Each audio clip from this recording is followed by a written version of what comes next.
For weeks, even months, we've talked about how the Bengals could add, who they should add to their roster. What if they don't? What if they're done this offseason? How would you grade them? Let's get into it right now on Cincinnati Bengals Talk.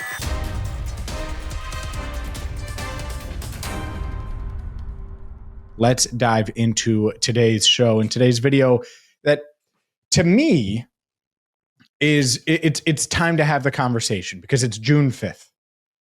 Because minicamp is next week. After that, the next time we see these guys is training camp, is Bengals media luncheon when we're hearing from Mike Brown. And what if the Bengals are done? What if they don't do anything else this offseason? How would you grade them? Maybe they make Trey play it out. Maybe they sign him to a 1-year extension. That's fine.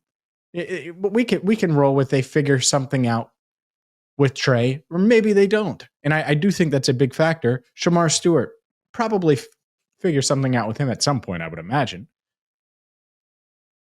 But to me, when I look at this team, and I looked at them in practice on Tuesday, we covered practice extensively on End of the Jungle.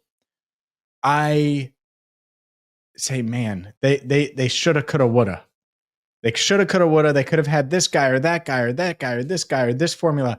And when you play out, like if you simulated the Bengals offseason 50,000 times, this is kind of the bare minimum. Signing Jamar, Chase, and Tee Higgins, not getting something done with Trey, at least as of Thursday morning. You can tell by my eyes if you're watching on YouTube.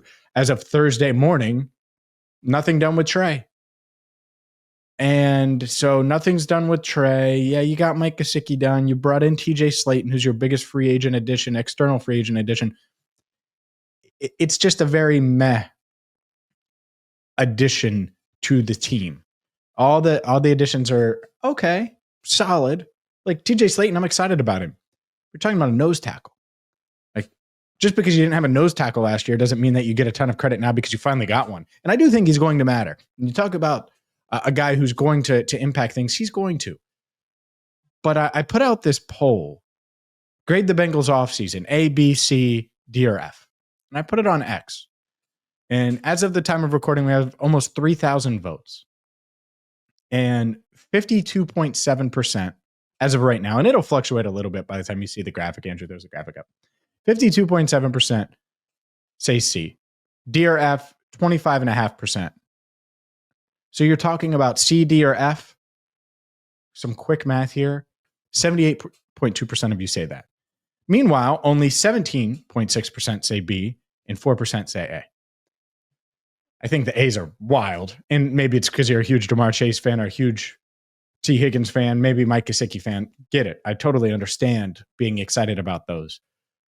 But coming into the offseason, the standard was pretty darn high for this team. And I looked at it as, all right, you have Joe done. You know what you have to do internally. And I didn't even include Mike in it. Sorry, Mike, I didn't include you. It was Jamar, it was T, it was Trey. Get those guys done. If you get Mike, great. If not, it was a good tight end draft. Obviously, it didn't go that route, and they got Mike done, which is great. But add multiple starters, multiple playmakers. And by the way, a playmaker could be a guard. A big reason why they were really poor in short yardage situations last year running the ball. They got crushed. Their guards got crushed. And what have the Bengals done? They haven't really added a true starting guard.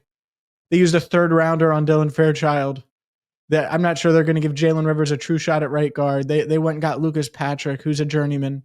They re-signed Cody Ford on the interior defensive line, where it's like, man, you could really use a push and use a boost and use, well, maybe they would have taken Walter Nolan had he fallen to them, but he didn't.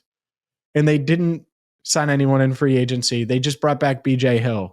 And they're banking on Chris Jenkins Jr. and McKinley Jackson. And fine, I get it. You invested high picks in those guys, day 2 draft picks in those guys, but you didn't add anything. And then they bring back Joseph Osai, and the band is back together. The big difference is going to be coaching. And I just think it's a heck of a lot of pressure to put on the coaches as well. And yeah, maybe Scott Peters is going to get more out of Cordell Volson. You going to be excited if Cordell Volson's starting week 1?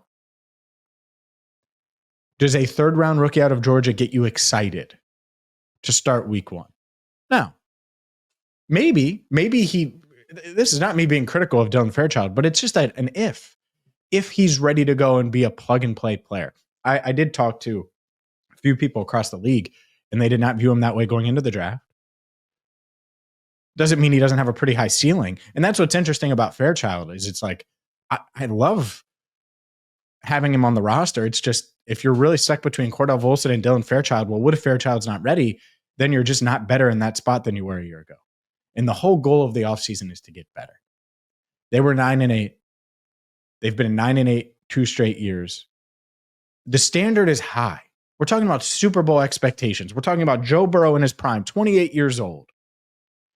And so if it's 28-year-old Joe Burrow, 25-year-old Jamar Chase, 26-year-old Tee Higgins, 30-year-old Trey Hendrickson, the time is now. It's not, hopefully some of these guys get the pot going. And next year we have the perfect stew, the championship formula.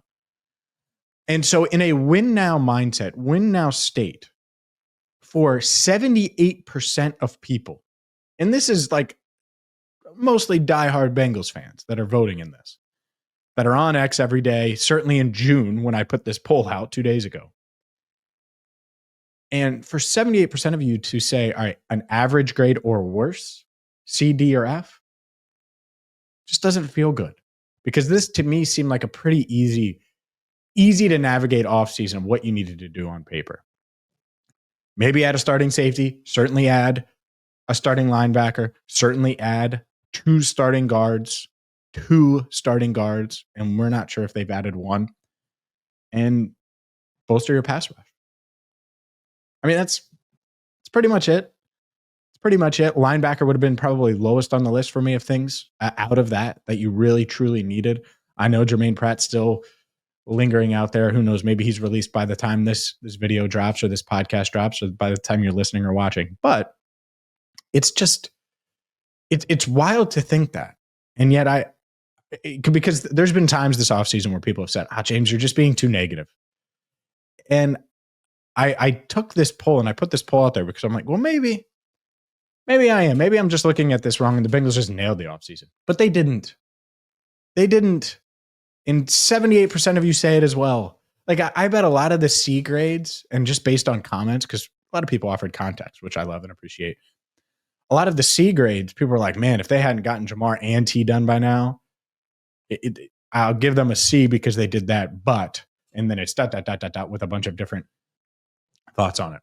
It's fair. And I just think that we saw in 2021 and 2022 how hard it is to win in December, January, and then obviously February. It's hard. It's so hard. The margins are razor thin. Things are so tough. And to get by those games, of course, in a one game, one and done playoff scenario, regardless of where it's played, you're going to feel good because you have Joe Burrow, because you have Jamar Chase and Tee Higgins. But adding that veteran guard could be the difference. A true starting guard, adding that playmaker on defense, that extra pass rusher, that extra this, that extra that. By the way, that doesn't mean that you can't get more out of Myles Murphy and that he can't play a ton, or that you can't maximize what you have from Scott Peters, the offensive line coach, who's this technician who specializes in hand technique and hand-to-hand. Like, I get it. You can maximize those guys, but also bring in proven elements, proven pieces.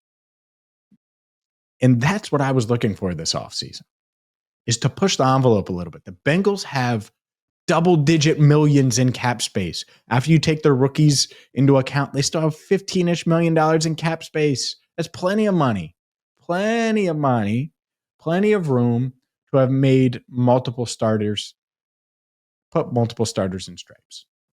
They didn't do it. We'll see if they do add a piece or two. There are guys out there. This video isn't about who is out there. This video is about what they've done, what they haven't done, and if they've messed up this offseason. And I say all that, and I still think they're going to be awesome. I still think they're going to be really competitive, even though they're flawed, because Joe Burrow's the quarterback. Jamar Chase is there. Tee Higgins is there. That matters. but I think they could have done more. For more, make sure you check out BengalsTalk.com. Hit that subscribe button right here on YouTube, Cincinnati Bengals Talk, as we continue to climb. Can we get to 60,000 subscribers by, let's say, the end of training camp? We're at 55,000 plus right now. Can we get to 60,000 by the end of training camp before the start of the regular season? That's a realistic goal. Andrew, put that down. That's a goal. Make sure you follow wherever you get your podcasts as well. For Andrew Fox Miller, I'm James Rapien. Thank you so much for listening and watching to Cincinnati Bengals Talk.